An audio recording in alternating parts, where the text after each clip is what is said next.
Hi everybody out there, this is Mike Rogers the channel. Been away for a while, sorry. Back on track now. Gonna do a commentary for an On the Buses episode. Classic series from my youth. I've always loved it, I still love it. We're gonna do Brew It Yourself. This is season 3 of On the Buses when we went into colour. Brew It Yourself is one of my favourite episodes. So I've got the DVD in. I've got it on the episode select. I've got it on Brew It Yourself, and we're going to start in 3, 2, 1.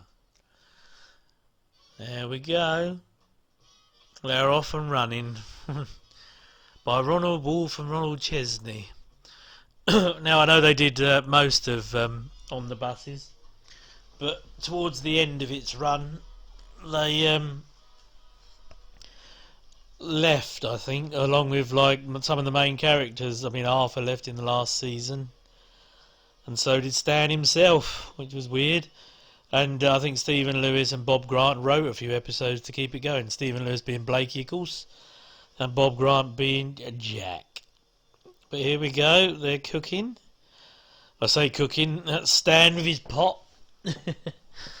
Oh, he's going to make some beer, and this is going to be very good. And Michael Robbins there playing Arthur, and Olive, the only surviving member of the cast, I'm afraid to say. All the rest have long since passed, I'm afraid to say. Well, I don't know, Reg Varney died not that long ago, about 10 to 11. I mean, he's in his 50s now, attractive to all the young ladies. I mean, in his 50s in the programme as we watch. And Michael Robbins, a great comedy actor. I remember seeing him looking frail and old in an episode of One Foot in the Grave in the early 90s. Another series I think is great, and probably do an episode of that at some point. Just tell me what you think. Drop me a comment below in the boxes, and tell me what you want me to do a commentary on. I'm going through my comedies now, and I'll probably go through all the classic comedies at some point. But here we go, Stan Butler making his beer. Now, Reg Varney, I mean, he didn't come to fame until later on in his life. I mean, I think he's a sort of vaudeville act. And he did the Rag Trade, which was like another Chesney Wolfe thing, which ran through the 60s, which I think they revamped in the 70s. And Olive, I mean, Anna Karen playing Olive, popped back up in that, which was odd. I mean, she came as that character, so it's really one of the only rare cases of a character crossing across sitcoms, if you like, and playing one character in another. But there's, I don't really know why Michael Robbins left, but he left in Series 7, I mean, Olive's divorce, and of course that threw the balance off somewhat, and I never thought the series was quite as funny without him. And Doris Hare as the mum replaced Cicely Courtenage, who did it in the first series, which was black and white. Second series was black and white, and went into colour here. And apparently she was a bit of a grande dame in real life. Posh lady doing the common bit, and she didn't get on with Stephen Lewis, who plays Blakey, because she was very much a conservative and he was very much a socialist left-wing type. And they used to have interesting discussions about that, apparently. Michael Robbins was married to Val someone. She appeared in the new Nurse episode of On the Buses, and he was married to her in real life. I think she was in Rent a Ghost later on. I think she played the wife of whoever that guy was in charge, Mr. Meeker, was it, in Rent a Ghost? Yeah, that was another weird series. God, yeah. And wondering. Yeah, he's making the beer. But Michael Robbins also appeared later on in a couple of episodes of Doctor Who, The Visitation, with one of my favourite doctors, Peter Davison. And apparently, as on the commentary track for The Visitation, Matthew Waterhouse says he used to go on and on about his charity work and said Doctor Who was the worst thing he'd ever been in. Even though he'd done On the Buses for so many years, but On the Buses must have been one of the flagship ITV comedies for its time. I mean, we had all those. I mean, this isn't really. It's slightly. I mean, obviously it's sexist, but in the context of the 70s, it's not particularly racist. not particularly it really isn't that over the top. It's quite gentle, really. I mean, for its day, it's not really trying to break any kind of boundaries or anything. It's just a simple-ish sort of sitcom. I mean, there we are in the old front room with the he's coming for the beer classic moment. Has he got like a sleeping bag around? He's got Marty McFly's life preserver on from Back to the Future, I think. See, right round there, if you walk Back to the Future, it looks the same colour. Sleeping bag. And these old buckets that used to make beer in. No one brews beer anymore, do they, for some reason? Or I don't know anyone who does. The green teapot and all that. God, I mean, this must have been television centre. Some froth on that. Jeez. There is froth and a half there. Michael Robbins in one of these episodes wears a wig and it looks really funny. When they go back in time. That's also another good episode you should check out if you like this series. Grab the DVDs or download them on whatever service you can use. What? I mean, if that is how beer was made and is made, what is that? I mean, that is disgusting. It looks like a load of diarrhea on a plate, or cow pat, doesn't it? Ugh. But of course, the premise of the show was weird for its time. Two bus drivers and their constant fight with the inspector. It's odd because in this series, although Blakey does turn up later, he's not in the first part. And of course, he was integral to this show as well and its success. Because every great hero, as we know, needs a villain. And I suppose that's broad terms, but I mean hero and villain, but comedy and comedy villain, you know. And Blakey was one of the great comic creations. Obviously a Hitler type. But here we go. He's going to test the beer, see if it tastes very nice. It looks like watered down tea to me. They might have used real beer back then. Because I think in like Coronation Street and All Creatures Go and Small Stuff like that, I think they did actually give them beer, didn't they? And in the 80s, I think they moved on to bloody apple juice and prune juice and stuff like that. Yeah, he'll spit it out all right, as Arthur just said. Of course, Arthur and Olive had the strained marriage. Going on for some years, always rowing and upsetting poor Stan and his mother, waking him up and having all kinds of farce. Basically, it's a farce, but, you know, a great one. Chesney and Wolfe really were good writers for this sort of thing, and when they left, you did notice. The last season's really disjointed. I mean, Stan leaves to get a job up north, and Arthur leaves at the beginning of the season, so really it was winding down then. Even though I think the ratings were still brilliant. I think they all wanted to go on to different things. I think they'd all felt a bit typecast. I mean, Reg Varney and Michael Robbins. I think the rest would have gone forever. I think Olive's husband, Terry Duggan, I think his name is, he pops up in a couple of these episodes, and I think he pops up in the cistern, always playing like shopkeepers or works in the depot. You know, I think when Stan gets the paint in one episode, he's in that one. He's also in a early episode of Only Fools and Horses called Ashes to Ashes. He plays the guy who drives the road sweeper who says, "You sucked up my little urn." So if you ever see that series 2 of Only Fools and Horses, I've done a commentary for one of them. Catch up with that, because he's also in that. Interesting little cameo. And here we go. So Stan's off to work and he's completely drunk, or will be soon. And he says he's going back to work on an empty stomach, but he's eating one of Ollie's pies, which is a running joke. She tries to cook, but she's not very good at much, really. Apparently Anna Karen is sort of a more glamorous woman. She's made up to look dowdy, of course. Oh, here we go, he's going to try it now.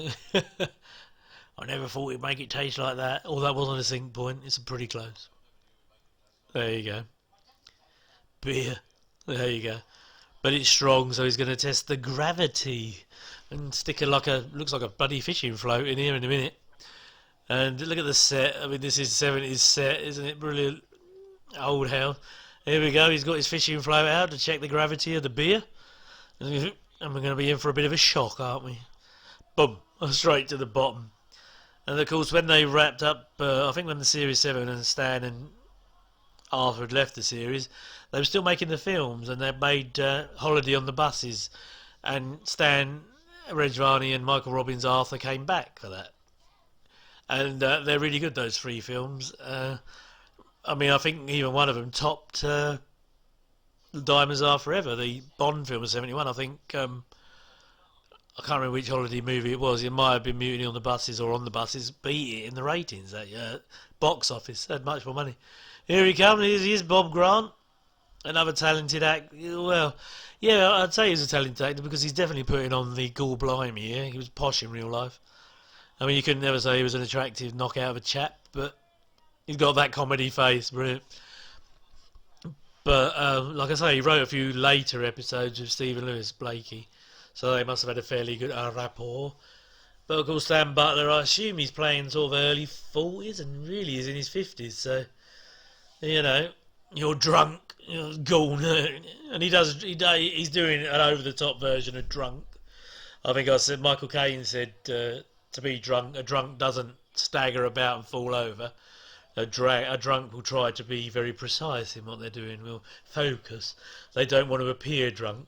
Drunks don't flail about like this, but then of course this is like a stage pantomime performance. And we're going to get Mr. Ed's teeth popping up in a minute. Look at them, there they go. Mr. Ed was a really ancient series about a horse. And of course they always make the Bob Grant looks like a horse joke. I think the last Reg Varney appearance was, oh, here we go, comes one of the sexy 70s ladies. And I suppose you've got to say there was some exploitation there, because she's obviously about, what, 20 by the look of it, and he's 50. So this is all kinds of wrong in today's society, I suppose, but harmless, you know, it's all part of the game. And here comes Blakey, one of the classic people of the era, one of the great comedy foes, the arch nemesis of Stan here. And Stephen Lewis, of course, is made to look older here, which I didn't know until recently. He's got grey in his hair. The tash is greyed up a bit. He's, I think he's late 30s, early 40s here as well. So he's made to look as if he's sort of in his 50s. I think he's been given the antiquing, you know, where they throw a bag of flour over you or something. And he's made to look a bit older. But of course he plays the Hitler-like inspector of the depot. And he's going to report it. I love you when you're angry. So he thinks he's gone mad, but now of course he realises he's a little bit drunk, a bit worse for wear. Yeah, so Reg Varney much smaller. I mean, at least a foot smaller by the look of it. I'm presuming Stephen Lewis is about 6'2", and Reg Varney's about 5'8" or 9 at the most. And of course he died. But then, like I said, Stephen Lewis, he popped up. He was in a One Foot in the Grave episode.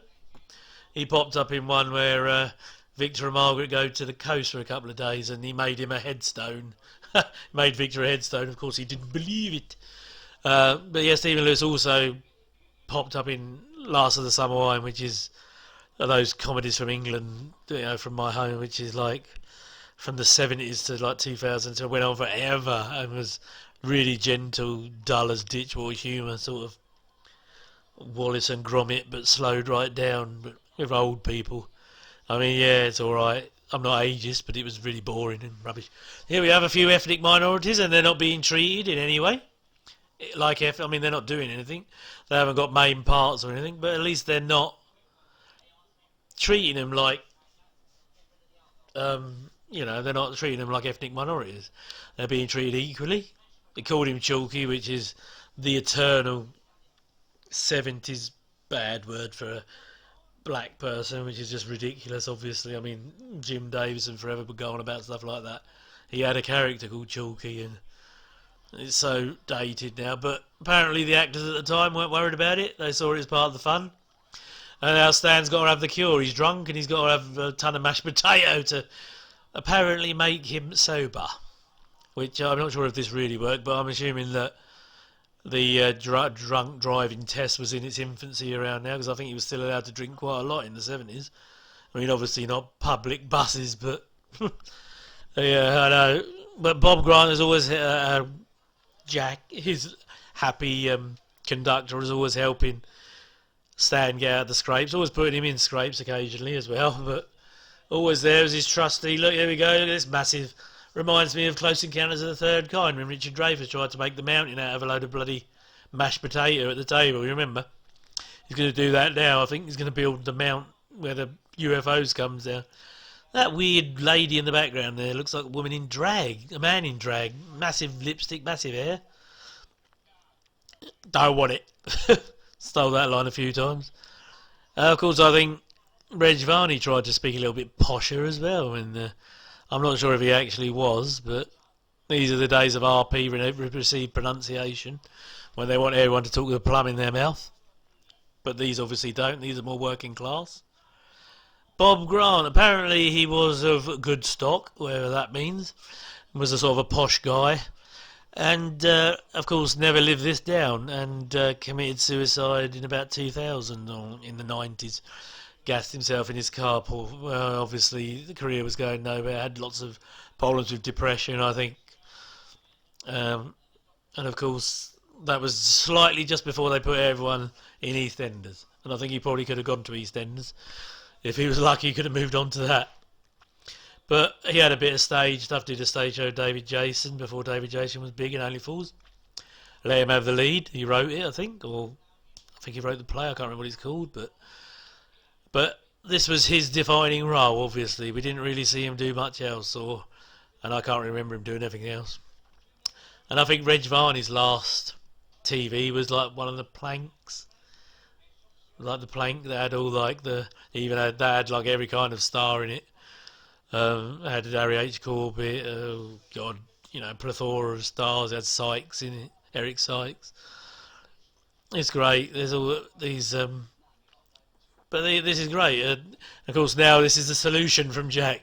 You take a load of smoking fag back and keep the smoke in your mouth. It messes the test up. Apparently, I think that's Bilko standing in the background there next to the seat guy, isn't it? Oh. But he's going to puff this back and blow in the bag, but they're going to do it like mouth to mouth, which is slightly risque for the times. They're going to swap smoke. You're clever, Jack. I love you, Jack. It's blooming ridiculous, isn't it? But classic.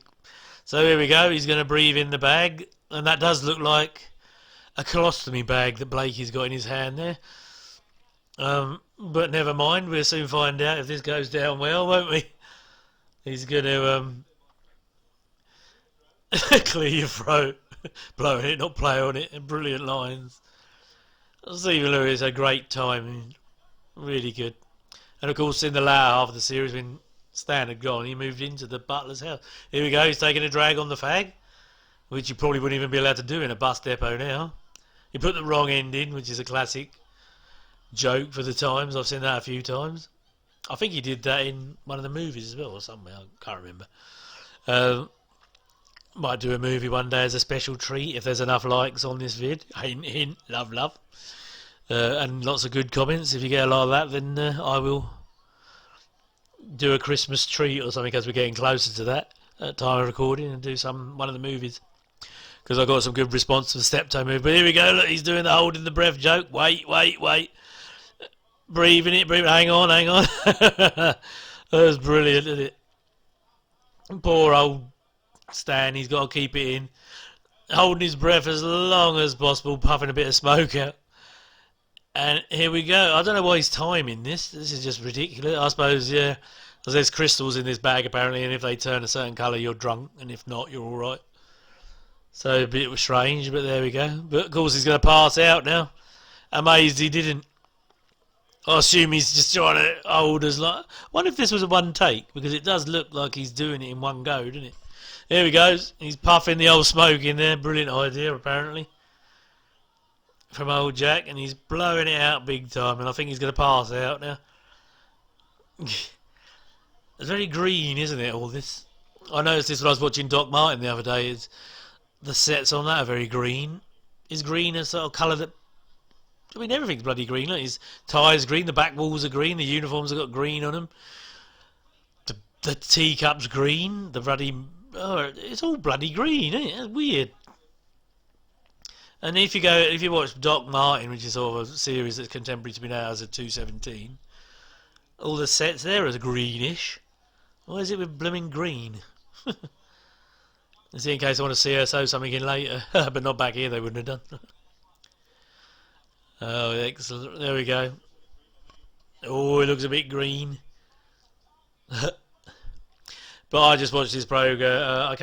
I watched the movies. That was it, in the 80s when I was younger. I watched all the movies. They were on telly. Same time as I sort of watched the Steptoe movies. And came to the series later.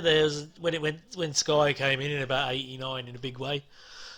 A couple of years later, they used to play these every day, and on Galaxy, or not Galaxy, I can't remember, Granada Plus has gone, long gone. Dave, I think they play him. Oh, he's coming back to have another go at Blakey. He's a sick man. At least he got off with it. Brilliant. And there he is, the great Stephen Lewis, still having a look. And now we're back home. What's going to happen here, ladies and gentlemen? Remember, like and subscribe, and give me some ideas of any other comedies you'd like me to do a chat over on, with my great knowledge. Humble, as I said. Well, they're home, and now Stan and Jack are sober. Well, Stan is. But it's all gone. The beer is gone. What could have happened to it, say I? It was brilliant, isn't it, really? No wonder the drains didn't blow up. Here comes Arthur. He's playing the over-the-top drunk. Here we go. He wants my old mucker, my old pal. Classic moment. I love this. This is brilliant. People who, you really should go, if you've never seen this, people. I mean, I know you wouldn't be, but get the DVDs or get it on Sky somewhere or wherever and watch it, because this is a classic English series. I don't know if this translates to America or anything very well, but this is brilliant. I mean, this is English comedy at its finest. I would give this top 10 of comedy, these ones. Because it really does transcend the 70s cliches like Love Thy Neighbour with its, racism and mind your language. Oh, here she comes. Doing her over the top sexy, and she wore this blue 90 thing in one of the On the Buses films, I think. In maybe two of them. She probably wore it in Mutiny on the Buses and Holiday on the Buses. And of course, this is probably the only time Arthur and her are going to, do the deed. Go upstairs, be naughty, naughty. I mean, yeah, lovely. I'm sure she's a lovely lady, but she doesn't really flick mice. But here goes Mummy with her bloody hairnet on and the over-the-top stage sort of drunkenness. And Doris Hare, I mean, I'm sure she did a couple of confessions films, as far as I know, popped up in other stuff. But I don't know of her career before this. I assume she was more of a lady of the theatre. Guessing. I'll have to look. I should have come into this more prepared, but I sort of did this off the cuff. Because I need to upload some more commentaries as soon as, and I thought this would be a good one for the night. Seeing as you all received my Only Fools and Horses commentary so well, I thought if you want some more Only Fools, I would be more than happy. Just let me know in the comments and the likes. If we can reach 100 likes, that'd be marvellous. Oh, there goes the suit that he's now wearing. Now, doesn't that look like lovely suit? The old ladle, oh my God. But then, I mean, 90% of this was played at the depot. Sorry, 50% at the depot and 50% here at the house. They did go out occasionally, but there's some obvious sort of where the bus is obviously in the studio, where they cut from outside to inside, and it really is a bad cut because you can see it's obvious. I think one of the early ones with the chips, they're cooking chips, and it sort of jumps from outside to inside. I mean, it still looks fine. I mean, this is probably one of my favourite. Oh, here we go. The Come Hither. Oh, there he's Lux in, innit? Good. I think I'd have got on the bus and gone out. Sorry, no offence. But here we go. What's he got here now? Then he's going to make some more. But anyway, I think we're coming towards the end. But this has been, a classic. That half hour just gone, isn't it? Brilliant. You can watch this with your mates, join me in the commentary. I'm your friend in your head. If you've watched it before, see Owen Stan there. He used to dye his hair darker, but he looks rather well. I mean, for 50, whatever he is, he looked bloody good, didn't he? He could pass for 45, I suppose. 42, 45. Oh, here we go. They're back on the bus, and there's the old thing they used to do at the end of everything, like Dad's Army, and give everyone, hello, hello, and all that stuff, and give you the name call at the end, anyway.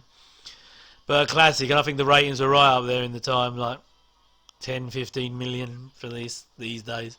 I mean, this is really in its most popular phase, Series 3, 4. But anyway, there we go. We're winding down. There goes Stephen Lewis with his lovely face. Sally Douglas, never heard of her. Glenn Whitten. See, some of these people, you just wonder what they went on to, but there we go. We're coming to an end. I hope you enjoyed spending almost a half hour with me. It was great fun.